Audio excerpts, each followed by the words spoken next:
Well, Davidson's and the team's presentation was really inspiring, and it reminds us of the work that we're doing, why we do it, and what that is we do both investing and philanthropy. So, which is rare. We have a team of analysts that you would typically find at in high positions within buy side firms, also using the same degree of their analysis or their same skills, their expertise to analyze nonprofits.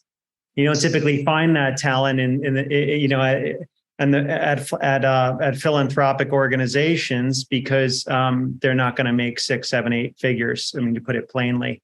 But it gets to a point where many of these investment professionals, what we've seen, they are leading with their heart also, and they want to make a big difference. They're focused on purpose and having their careers be meaningful and creating impact. So this is I can already envision that we could have analysts with experience in biomedical engineering looking at this, those focused on cancer looking at this, and also in hospitals as well. And then we think through as a team how we would deploy capital, whether it's philanthropic or invest. And you made a point earlier that oftentimes you'll find that investors won't look at something because there's not enough of a return in it. And that's true.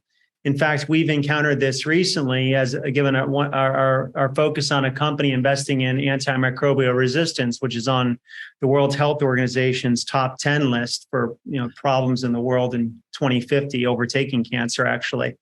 And so as we put together an investment syndicate, we really have to have the right partners that are willing to compromise a bit on their return.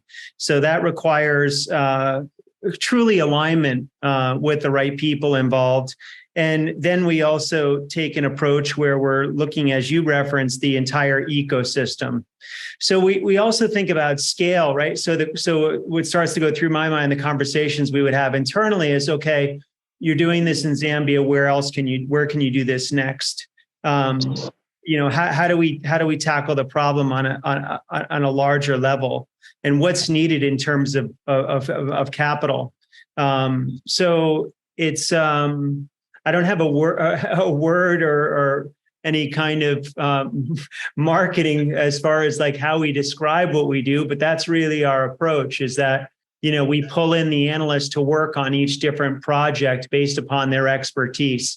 And then pull the right people together and the right capital to ultimately fund these companies, whether directly or through vehicles. And the vehicles that we have created and the funds that we have created are both on the philanthropic side and investment side. So you're not going to typically see an asset management like philanthropic organization, but that's what we've created. So anyway, I'm sharing a bit more about conscious capital than I expected, but I just want to say that I really appreciate your work, and we'd like to dig in and see how we can be helpful.